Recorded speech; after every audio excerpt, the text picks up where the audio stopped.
নমস্কাৰ মোৰ ইউটিউব চেনেললৈ আপোনালোক সকলোকে স্বাগতম জনাইছো। আজি দুপৰীয়াৰ সাজ বনাবলৈ ওলাইছো, কিন্তু বহুত গৰম, বনাব মনো নাই, কিন্তু বনাব লাগিব। আজি ভাবিছো একেবাৰে সিম্পল আৰু এখন উপকাৰী থকা আঞ্জা বনাম। ভাবিছো কঁঠালৰ গুটি লাউৰ আগেদি বনাম। ভিডিঅ'টো আপোনালোকে একেবাৰে শেষলৈকে চাব আৰু মই কেনেকৈ বনাও তাকে চাব। আপোনালোকে সকলোতোন বনায়ে, কিন্তু মইনো কেনেকৈ বনাও সেইটো চাবচোন।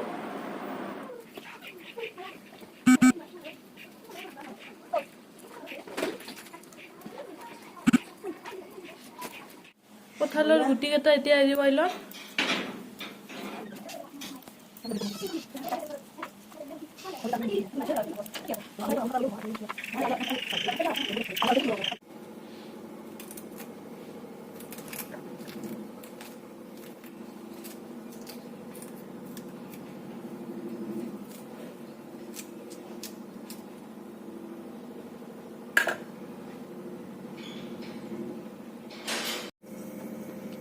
ইয়াৰ কাৰণে মই ভালকৈ লাউ আগখিনি ধুই কুটি লৈছোঁ আৰু কঁঠালৰ গুটি, আদা নহৰু আৰু পিঁয়াজ জলকীয়া আৰু অলপমান খাল লৈছোঁ। এতিয়া কেৰাহী এখন গৰম হ'বলৈ দিছোঁ।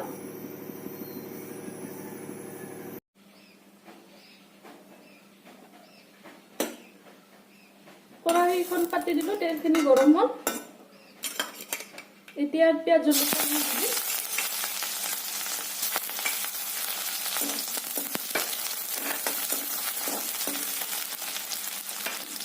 বটিছো আদা নহৰুখিনি।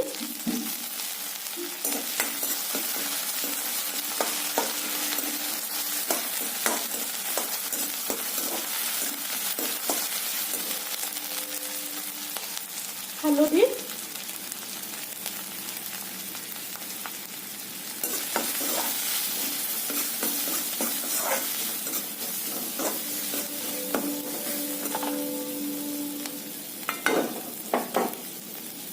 এতিয়া এই শাকখিনি দি দিম।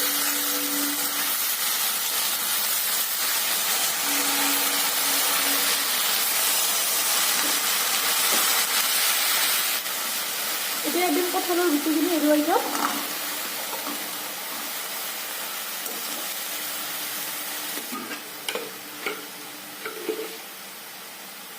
নিমখ,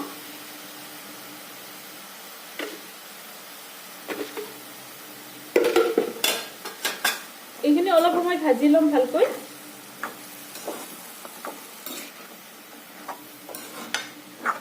ইয়াৰ পানীটো নুশুকোৱালৈকে ভাজি ল'ম।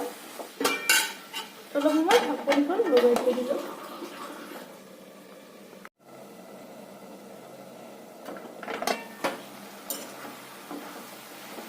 ইয়াৰ পানী নোহোৱা হৈছে, এইখিনি ভাজ খাই গৈছে। এতিয়া ইয়াত দিম কলৰ বাকলিৰ খাৰখিনি।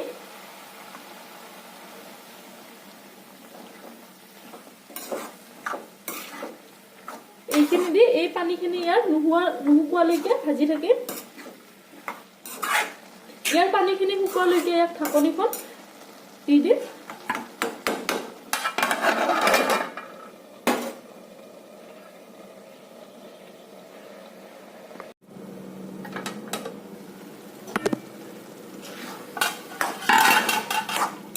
ইয়াৰ পানীখিনি শুকাই গ'ল।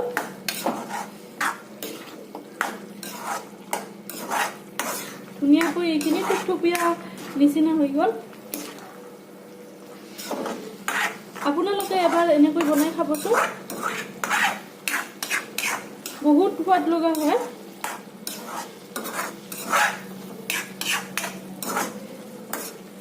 কঁঠালৰ গুটি দিয়া লাউৰ পাত আমাৰ ৰেডি। এতিয়া আমি ভাত পানী খাই আজৰি হ'লোঁ। আজি বেলেগ একো বনোৱা নাই।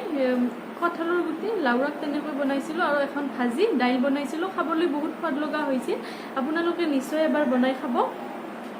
আজিলৈ ভিডিঅ'টো ইমানতে সামৰিছোঁ। আপোনালোকে মোৰ ভিডিঅ'টো লাইক, শ্বেয়াৰ, ছাবস্ক্ৰাইব কৰি দিব আৰু কাষতে থকা বেল আইকনটো ক্লিক কৰি দিব।